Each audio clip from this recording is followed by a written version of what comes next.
O Ministério da Integração Nacional reconheceu a situação de emergência em Minas Gerais e em outros 3 estados brasileiros. Segundo o decreto divulgado nesta sexta-feira no Diário Oficial da União, a escassez de chuva é o motivo da situação de emergência, que além de Minas, foi reconhecido na Bahia, em Sergipe e no Espírito Santo. Minas foi o estado com maior número de cidades atingidas, com 6 cidades afetadas pela seca e estiagem. A determinação autoriza as cidades a solicitar verbas da União para ações de assistência e socorro nos locais atingidos.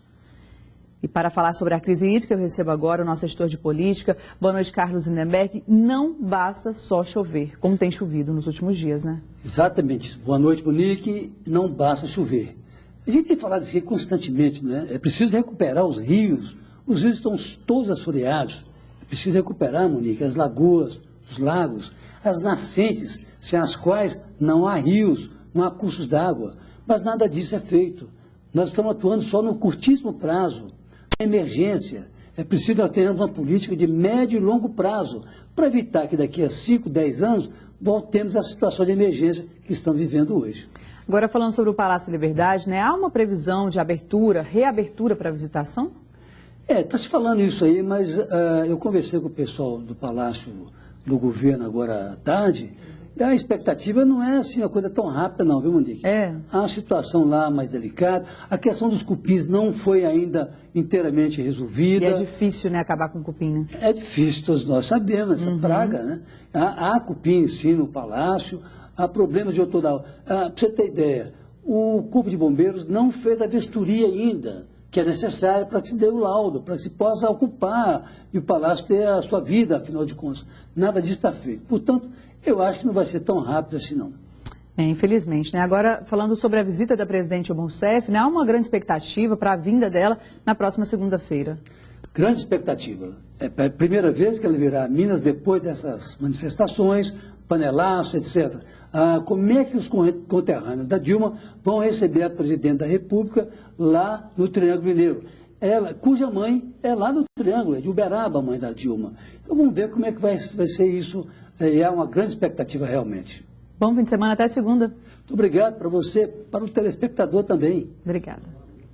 Um ônibus foi incendiado no bairro Salgado Filho, na Avenida Tereza Cristina. A ação criminosa seria em represália à falta de informação sobre como teria ocorrido a morte de um adolescente conhecido na região.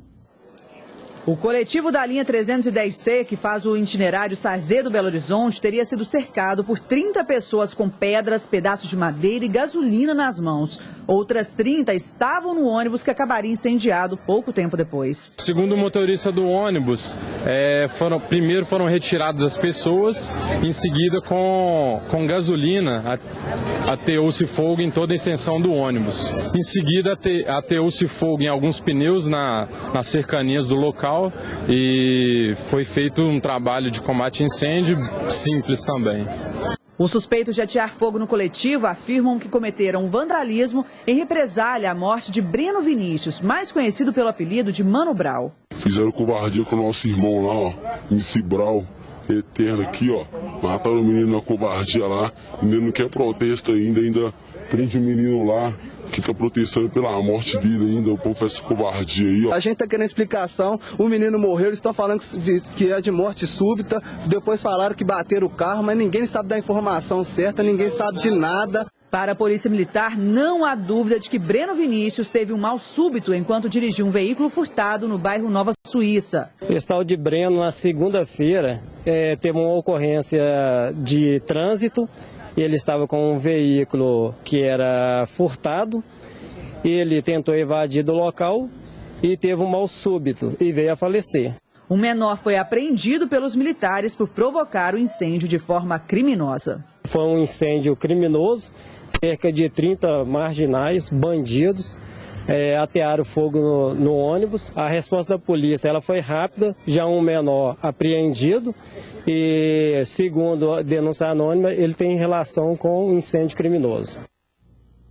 Um caminhão carregado com bebidas tombou no Complexo da Lagoinha, região noroeste de Belo Horizonte, e deixou o trânsito lento nessa manhã. O veículo seguia do Barro Preto para a Avenida Cristiano Machado, quando tombou no viaduto oeste. Os motoristas tiveram que desviar pela faixa exclusiva de ônibus, segundo informações da Begatrans. Não houve feridos e as causas do acidente estão sendo investigadas. E os problemas frequentes no trânsito são tema do comentário de Paulo Navarro de hoje. Olá! Parece lei, mas não é. Se chove ou é véspera de feriado, o trânsito fica ainda mais intransitável. Na véspera do último feriado, quinta-feira, gastou-se 50 minutos entre a Savassi e o BH Shop. O volume de carros cresce, mas continua invisível para as autoridades. Uma afronta. E acreditem, os automóveis envolvidos não combinaram encontro na periclitante região. O problema é a saturação do trevo do BH Shopping, construído há 45 anos e que não suporta mais o tráfego. É inacreditável aceitar que o estreitamento de vias para desestimular o uso de veículos, o BRT e as ciclovias resolverão o problema. Inúteis paliativos. Ninguém deixará carro em casa para subir e descer os morros de BH em bicicleta. Isso só dá certo na Europa. Como eliminar os mais de 150 gargalos de nosso trânsito? O exemplo do dia 30 de abril pede urgência. Não é necessário ser especialista. Precisamos de intervenções urgentes e bem feitas. O que existe não suporta mais o volume de veículos. Embora as obras demandem tempo, dinheiro e paciência, são inevitáveis. Um dos maiores acervos do Brasil sobre a Segunda Guerra Mundial está exposto em um shopping no bairro Santa Efigênia, na região leste de Belo Horizonte. O meio de transporte para os soldados, a comunicação para chegar até os inimigos, as armas que foram usadas durante a batalha, a farda do pracinha brasileiro para enfrentar uma guerra, elementos de uma história que ainda continua viva nesta exposição que celebra os 70 anos do fim da Segunda Guerra Mundial. Num passado, um pracinha disse uma frase que é muito interessante e que cabe muito bem, que conspira contra a sua própria grandeza o povo que não cultua seus feitos heróicos. Então, o Brasil, qualquer povo que queira crescer como gente, como potência, tem que realmente conhecer as pessoas que lutaram para que a gente possa, a partir de um determinado momento, elevar esse país, qualquer que seja, Brasil ou qualquer outro. É muito importante isso. Pelos corredores deste shopping, na região leste de Belo Horizonte, o visitante terá a oportunidade de conhecer de perto objetos que contam como foi a passagem dos pracinhas brasileiros na Itália em 1944. A gente volta no tempo, né? Volta no tempo. Maravilhoso. Vale a pena conferir a exposição? Sim, sem dúvida. Para uma criança, tudo aqui é novidade. Dá medo de estourar, assim. São bombas, né? Olha só.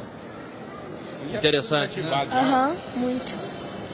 Tem que cultivar isso, não? Ah, tem. Tem e dá valor também, né? Por quem lutou, quem defendeu a pátria, eu acho importante. Seu Moreira é um ex-combatente da Segunda Guerra Mundial. Ele conta que lutou pela pátria. Me chamaram de herói e eu não aceitei. Porque herói são todos aqueles que fazem além do dever. E eu sinto que eu apenas cumpri o meu dever. Um dever importante. Não sei, né? Juntando todos é importante. Durante a abertura oficial da exposição, aconteceu também o lançamento de um filme, A Estrada 47, uma coprodução entre Brasil, Itália e Portugal, que conta a história de 4 brasileiros que foram enviados para a guerra. Um dos atores principais do filme é Daniel Oliveira. Não tem medo, não. Tenho fé. Fui convocado para essa guerra aí porque é uma guerra no cinema, né? Graças a Deus, que é a arte que eu faço. E, pô, foi um prazer fazer esse filme, cara. Junto com o Vicente, aprendi muito, assim, troquei muita informação com essa galera da pesada aí. Foi muito bom fazer esse filme.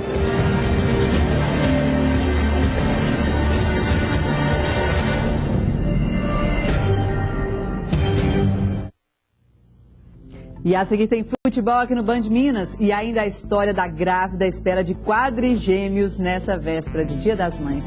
É imperdível, hein? Agora são 7h08, eu volto já.